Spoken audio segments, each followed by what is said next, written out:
our today's topic is about एस्टेरेस, जिसको एक सी star के नाम से भी जाना जाता है, जो कि सी के अंदर पाया जाता है। तो इतने दिनों से मैं वीडियोस अपलोड नहीं कर पा रही थी और मैं आपके कमेंट्स का रिप्लाई नहीं कर पा रही थी, क्योंकि मेरे एरिया में जो है नेट बंद था।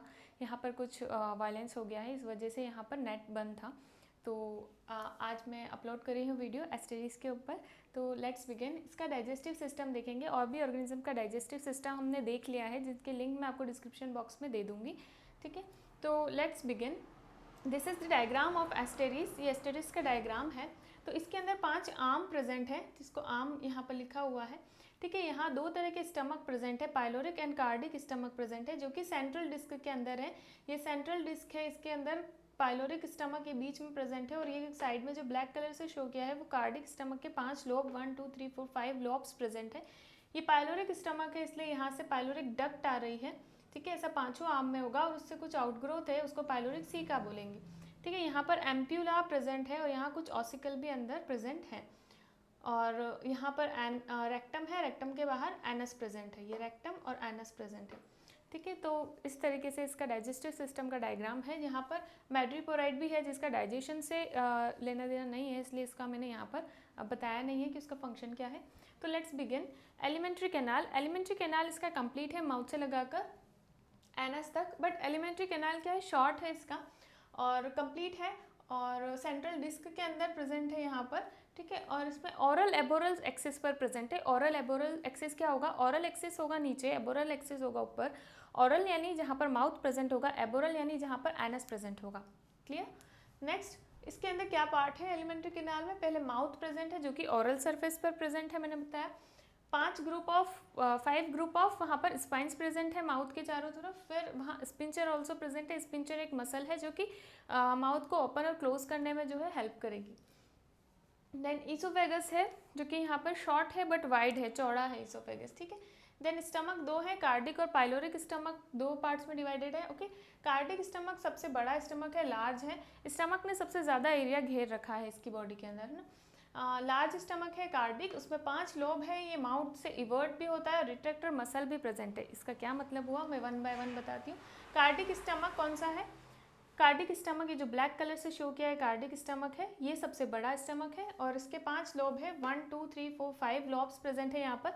और ये माउथ से जो है इवर्ट होता है। इसका क्या मतलब है, जैसे ये इसका माउथ नीचे प्रेजेंट है, मैंने बोला ऑरल सरफेस पर। अब मान लो इसका प्रे यहाँ पर है, ठीक है, जो शिकार है वो यहाँ पर, इसका फूड यहाँ पर है, तो ये अपने माउथ को इसके फूड की तरफ लेकर आएगा, और इसके माउथ से जो है कार्डिक स्टमक बाहर निकलेगा, और उस फूड को डाइजेस्ट करने की कोशिश करेगा। ठीक है, और उसको अंदर लेगा बॉडी के। ठीक है, तो कार्डिक स्टमक का माउथ से बाहर निकलना यही कहलाता है इवर्ट थ्रू द माउथ। अब अंदर कैसे जाएगा, रिट्रैक्टर मसल है, जिसकी हेल्प से वो फिर से अंदर चला जाएगा। देन पाइलोरिक स्टमक, जो बीच में ब्लू कलर से बनाया है, ये पेंटागोनल है और स्मॉल है। ठीक है, छोटा है, पेंटागोनल है, 1 2 3 4 5। ओके, देन है पाइलोरिक सीका, जिसको डाइजेस्टिव ग्लैंड भी बोलेंगे, जो पाइलोरिक स्टमक की डक्ट से ही यहाँ से निकल रही है कुछ आउटग्रोथ। उसके अंदर कुछ सेल्स प्रेजेंट है, सेक्रेटरी सेल, जिसको ग्रेन्यूल सेल बोलेंगे, म्यूकस सेल है, स्टोरेज सेल है, और करंट प्रोड्यूसिंग सेल्स है। 1 बाय 1 देखेंगे। जो यहाँ पर सेक्रेटरी सेल है,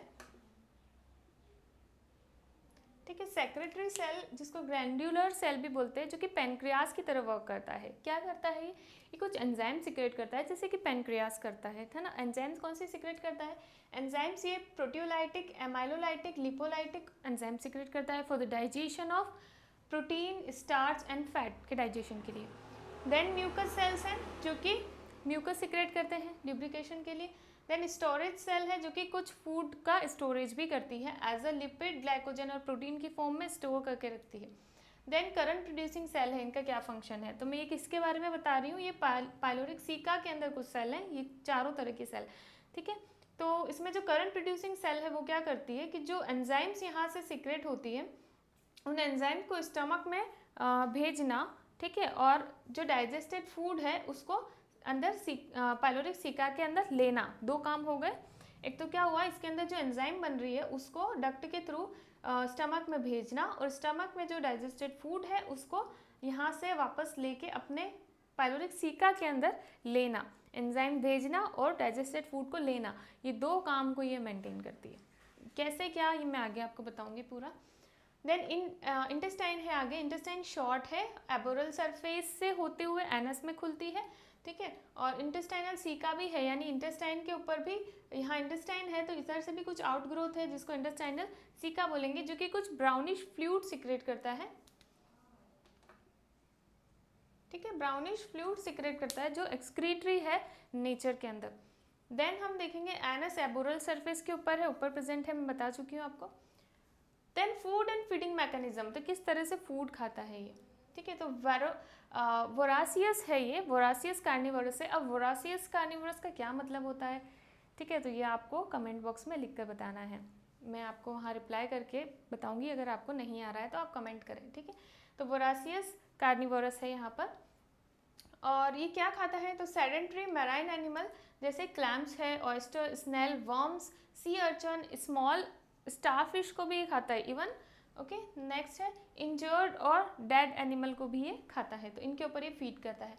फीडिंग का मैकेनिज्म क्या है इसका, तो ये जो इसके पास आर्म प्रेजेंट है, इसकी हेल्प से ये फूड को कैप्चर करता है, होल्ड करता है, पकड़ता है, ठीक है। तो ये जो आर्म है, आर्म के ऊपर छोटे छोटे जो है यहाँ पर ट्यूब फिट लगे होते हैं छोटे छोटे से, ठीक है, उनकी हेल्प से और आर्म की हेल्प से ये उस फूड को पकड़ता है और फिर उसको खाने की कोशिश करता है। कैसे खाता है, तो मैं वो पूरा प्रोसेस आपको डाइजेशन, एब्जॉर्प्शन और इजेशन के अंदर बताती हूँ, ठीक है। तो स्टार्ट करते हैं हम। जैसे कि देखो फूड आया, ठीक है, जहाँ यहाँ इसका फूड प्रेजेंट है, तो ये इसके ओरल सरफेस से, जैसा कि मैंने बताया ये फूड है, ये इसका ओरल सरफेस है, ओरल सरफेस से फूड की तरफ आता है और माउथ से जो है इसके कार्डिक स्टमक बाहर आता है। फूड अब क्या करेगा, आप ध्यान से सुने, यहाँ मैंने लिखा नहीं है ये चीज़, आप नोट डाउन कर सकते हैं जिससे मैं बोल रही हूँ, ठीक है। तो ये जो है अपने ओरल सरफेस से फूड की तरफ आया और इसके माउथ से कार्डिक स्टमक बाहर निकला।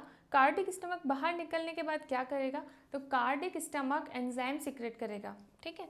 तो कार्डिक स्टमक और ये जो पाइलोरिक सिका है ये भी अपनी एंजाइम्स देगा, तो स्टमक के थ्रू एंजाइम्स बाहर आएंगी और उस फूड को डाइजेस्ट करेगी, यानी डाइजेशन बाहर हो रहा है, ठीक है। डाइजेशन करके और फिर उस फूड को अपने बॉडी के अंदर ले लेगा, स्टमक अंदर ले लेगा, रिट्रैक्टर मसल के थ्रू स्टमक फिर अंदर चला जाएगा, कार्डिक स्टमक, तो वो फूड को अपने बॉडी के अंदर ले लेगा। अब फूड उसने बाहर डाइजेस्ट किया है, एंजाइम्स बाहर सिक्रेट करके, और उसने डाइजेशन बाहर किया है।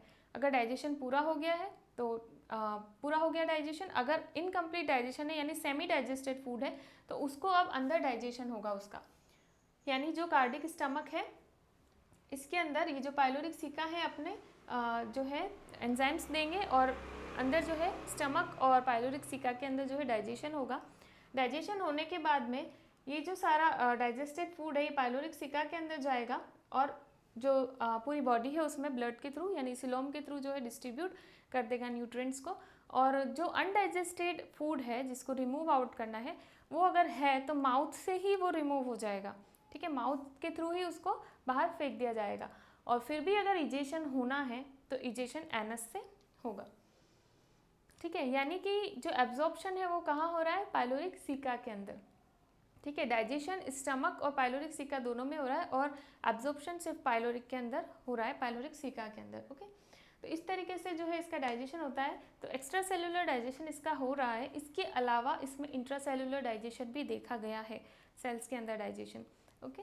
सो इस तरीके से इसमें डाइजेशन होता है। एंजाइम्स, प्रोटियासिस, एमाइलेसिस, लाइपेसिस एंजाइम सिक्रेट होगी जिसके थ्रू फूड का डाइजेशन होगा। इंट्रासेल्युलर भी होगा, एक्स्ट्रा सेलुलर भी होगा, ठीक है।